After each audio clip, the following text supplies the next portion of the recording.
اب پتہ نہیں مجھے یہ بات کرنی چاہیے کہ نہیں، لیکن میں کر ہی دیتا ہوں. کچھ دوستوں کو نا چھوڑنا پڑا جو بڑے پرانے دوست تھے.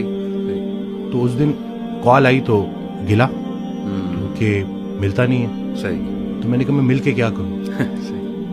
وہی میں کب بچے بڑے ہونے کو آ گئے اور ہمیں کوئی نہیں پتا کہ کب بلاوا آ جائے اور تم لوگوں کی وہ غفلت ختم ہی نہیں ہوتی. تو وہ پھر مجھے آگے سے کہتا ہے کہ تم اپنے آپ کو یہ سمجھتے. میں نے کہا نہیں بھائی، میں اپنے آپ کو شاید اتنا اسٹرانگ نہیں سمجھتا، کیونکہ اگر آپ کسی پرفیوم کی دکان میں جاؤ گے یا پرفیوم نہ بھی خریدو تو آپ خوشبودار ہو کے نکلو گے.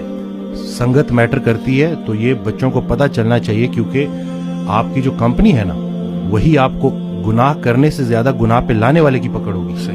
اور یہ ان کو پتہ چلنا چاہیے کہ یہ جو آپ کا فرینڈ سرکل ہے یہ بڑا میٹر کرتا ہے اور اس کے بارے میں آپ کا سلیکٹو ہونا بڑا ضروری ہے.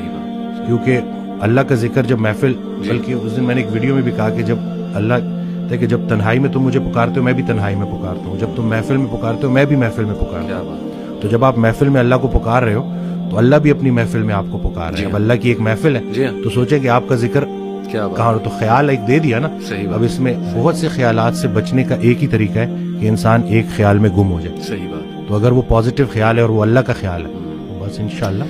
اور میں سمجھتا ہوں کہ جب آپ اللہ سے رابطہ شروع کرتے ہیں نا تو اللہ تعالیٰ سگنلز بھیجتا ہے. آپ نے اپنی لائف میں بھی دیکھا ہوگا، اکثر انسان کو نا اللہ تعالیٰ ارد گرد سے دکھا رہا ہوتا ہے کہ دیکھ میں تجھے نکال رہا ہوں اس گند سے، اس ماحول سے، اور لوگ بھیج رہا ہوں تیری طرف جو کچھ ایسے جملے کہتے ہیں جو اللہ سے محبت پر مبنی جملے ہوتے ہیں. یہ اصل میں اللہ سبحانہ تعالیٰ is talking to you through those people. میرا یہ ایمان ہے. کوئی ویڈیو آپ کے سامنے آ جاتی ہے، کوئی لیکچر کھل جاتا ہے آپ کے سامنے، کوئی میسج آ جاتا ہے، ٹھیک ہے نا، آپ انسٹا دیکھ رہے ہوتے ہیں، اچانک ایک پوسٹ صبر پہ آ جاتی ہے، کچھ اور آ جاتا ہے. یہ اللہ کی طرف سے میسیجز ہوتے ہیں بندے کے لیے کہ تو میری نظروں میں ہے. اور بندوں کے ذریعے آتے ہیں. بندوں کے ذریعے. ایک شعر تھا کہ جب سے سنا ہے یار لباس بشر میں ہے، اب آدمی کچھ اور ہماری نظر میں ہے.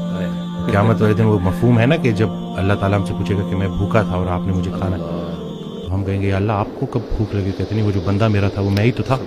تو یہ بس ساری کی ساری بات اسی میں ہے کہ بس اگر اللہ کے قریب ہونا ہے تو لوگوں کی، اور پھر خود کو بھی بچانا ہے اور دوسروں کا بھی خیر. پہلے خود سے شروع کرو. تم وہ باتیں کیوں کہتے ہو جو خود نہیں کرتے. صحیح بات. اور جب پراپر آپ اس کے اوپر آ جاؤ پھر اس کے بعد لوگوں تک کنوے کرو.